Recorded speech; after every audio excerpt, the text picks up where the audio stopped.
Tiba di PLBN Entikong, Kabupaten Sanggau, wajah ceria dan terharu tampak terpancar dari 8 WNI wanita yang sebelumnya sempat disekap majikan di Malaysia ini.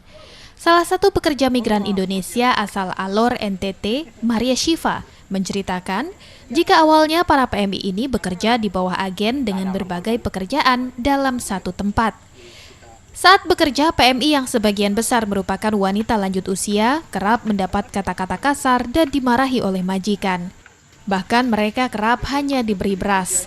Terkadang terpaksa tidak makan jika gas untuk memasak habis.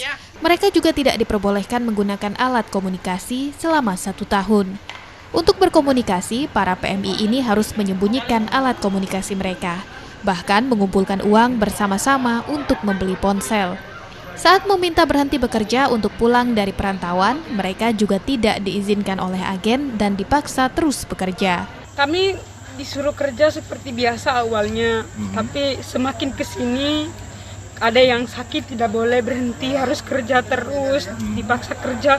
Kalau nggak kerja 1 hari dipotong 100, 200. Jadi kan kita jadi mikirnya kalau kayak gini kita sakit nanti nggak ada uang, jadi kita paksa juga kerja. Kadang-kadang kita ngomong sama majikan suruh jangan kerja, tapi agen paksa kami kerja, kalau tidak kerja dimarahin. Di sana kerja apa? Kami ada yang cuci rumah, ada yang cuci office, ada yang cuci hotel. Ini satu tempat semua? Tidak, lain-lain. Kalau Mbak sendiri di... Saya di hotel, di office sama di rumah. Daerah mana itu? Daerah Miri. Di office 3 hari, di rumah 4 rumah. KJRI Kucing Malaysia yang menerima pengaduan dari Serikat Pekerja serta beberapa PMI yang telah terlebih dahulu pulang, langsung melakukan upaya penyelamatan bersama otoritas berwenang di Malaysia. Dari pendataan, petugas mendapatkan 8 PMI berusia 30 hingga 59 tahun yang sudah bekerja mulai dari 6 bulan hingga 2,5 tahun. Nah, dari hasil komunikasi kami dengan pihak polis, pihak-pihak lain, tanggal 14 November ya, dengan dukungan pihak polisi Miri, mereka berhasil membebaskan 8 dari 14 orang itu. 8 orang di satu rumah ya, dan akhirnya mereka dibawa ke kantor polis, ditutupkan di kantor polis Miri, dan agen yang menyekap lah, istilahnya mereka menyekap juga ditangkap sekalian ya, ada ditangkap. Dan tapi kondisinya sakit, jadi dibawa ke rumah sakit.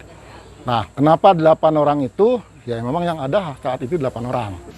KJRI menyebut berdasarkan keterangan polis di Raja Malaysia, para WNI ini termasuk dalam korban tindak pidana perdagangan orang, sehingga agen yang mempekerjakan PMI ditahan oleh otoritas kepolisian Malaysia. Setelah dipulangkan, KJRI juga berhasil mendapatkan hak gaji para PMI dari agen dan langsung diserahkan ke PLBN Entikong. Setelah dipulangkan, KJRI juga berhasil mendapatkan hak gaji para PMI dari agen dan langsung diserahkan pada para PMI di PLBN Entikong. Saat pemulangan, para PMI melewati prosedur pemeriksaan protokol kesehatan ketat untuk mencegah kemungkinan terpapar COVID-19. Setelah menjalani pemeriksaan, para PMI langsung dibawa ke BP2MI Pontianak untuk kemudian dipulangkan ke kampung halamannya masing-masing. Anugerah Ignasia, Kompas TV, Sanggau, Kalimantan Barat.